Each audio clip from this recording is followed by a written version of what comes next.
Hello दोस्तों, आज world stuttering awareness day के अवसर पे हैप्पीएस्ट हेल्थ की तरफ से मैं असिक आप लोगों के साथ साझा करने वाला हूँ मेरे खुद के व्यक्तिगत अनुभव के बारे में, जो है स्टैमरिंग या स्टटरिंग। अब अगर कोई मुझे मेरे बचपन के बारे में पूछता है कि तब मेरा हकलाने के साथ अनुभव कैसा था, तो सीधी सी बात है, वो अनुभव अच्छा नहीं था। कि हकलाने के कारण कई बार हम जिसको इंग्लिश में इन्फिनिटी कॉम्प्लेक्स के कहते हैं, वो भी उस चीज़ का भी मैंने सामना किया था। जहाँ पे मैं अपने दोस्तों को देखता था कि जो बिना किसी मुश्किल से साफ साफ बात कर पाते हैं, उसमें मैं अटक अटक के बात करना, तो कहीं ना कहीं मेरे में वो इन्फिनिटी कॉम्प्लेक्स बढ़ा देता था। और जब तक मैं टीनेज उम्र में पहुंचा था, तो तब तक सोशल एंजाइटी और इन्फिनिटी कॉम्प्लेक्स का काफ़ी अच्छा खासा असर मेरे ऊपर आ गया था। और मेरे बचपन में इस हकलाने के साथ डील कैसे करना है, वो कहीं ना कहीं मेरे माता पिता को भी नहीं पता था। मैं 90 के दशक की बात कर रहा हूँ, जबकि इंटरनेट का ज़माना नहीं था। तो इंटरनेट ना होने के कारण रेडिली अवेलेबल मटेरियल की अगर हम बात करें, जो कि नहीं था। और मेरे माता पिता, जो कि सीधी सी बात है, परेशान थे मेरे इस चीज़ को लेकर। उन्होंने कई बार कुछ उल्टे सुलटे ये सुझाव जो कि लोग देते थे, उन सब का भी इम्प्लीमेंट मेरे ऊपर किया गया था। जैसे मेरे एक स्विमिंग कोच ने मेरे ये पिताजी से कहा था कि मेरे जीभ पे बटर ये घिसा जाए। मेरे एक पड़ोस वाली आंटी ने मेरी माँ को बोला कि इसे लिकरेज या जेठी मत जो हम कहते हैं, उसके जड़ों को इसको ये चूसने को बोलो। फिर एक और अंकल थे जिन्होंने ये बोला कि रोजाना 10 बार अनुलोम विलोम एक्सरसाइज कराइए। तो इस तरीके से हर तरह के अजीबो गरीब चीज़ें भी मेरे, सीधी सी बात है, मेरे परेशान माता पिता ने मेरे ऊपर इम्प्लीमेंट किया था, बट किसी भी चीज़ से फ़ायदा नहीं हुआ।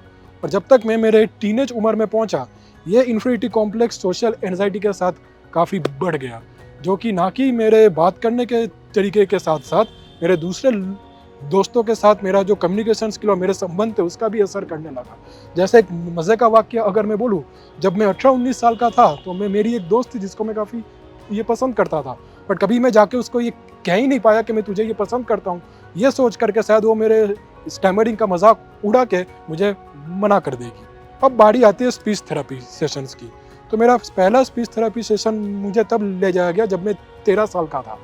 अब तब तक मेरे माता पिता ये समझ रहे थे कि मेरा स्टैमरिंग का कारण मेरा कोई एनाटॉमिकल डिफेक्ट है, पर पहले ही सेशन में स्पीच थेरेपिस्ट ने ये बोल दिया कि मेरे एनाटॉमिकल जो मेरा एस्पेक्ट है, मतलब मेरा जो मुंह का जो एनाटॉमी है, उसमें कोई तकलीफ नहीं है।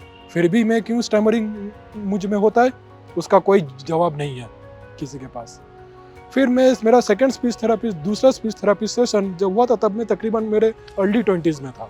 बट कहीं ना कहीं मेरे दोनों स्पीच थेरेपी सेशंस मुझे मदद नहीं कर पाए, क्योंकि होता क्या था, स्पीच थेरेपी सेशंस में आपको एक कंट्रोल एनवायरनमेंट मिलता है, जहाँ पे जो थेरेपिस्ट होता है वो आपको कंफर्टेबल फील कराता है, तो आप नहीं हकलाते। पर जैसे ही आप बाहर की दुनिया में आते हैं, तब आप हर तरीके के अनकंफर्टेबल एनवायरनमेंट भी मिलता है, आप अनजाने लोगों से भी बात करते हैं, तो तब कहीं ना कहीं ये हकलाना आ जाता है। तो अब मुझे मेरी मदद किस चीज़ ने की? मेरे पहले स्पीच थेरेपिस्ट ने एक बहुत ही अच्छा ये सुझाव दिया था कि हकलाना तभी मुझे परेशान कर सकता अगर मैं उसे वो करने दूँ तो over the period of time कहीं ना कहीं मैं इस चीज़ को एक्सेप्ट कर पाया। इसी तरीके से मैं जितने भी लोग बाहर है जो कि ये हकलाने के इस चीज़ से परेशान, उन सबको मैं यही कहना चाहूँगा, ये बिल्कुल नॉर्मल है कि आप हकलाते हो, पर आप इसको अपने जीवन का एक ब्लॉक या कोई अवरोध ना बनने दीजिए।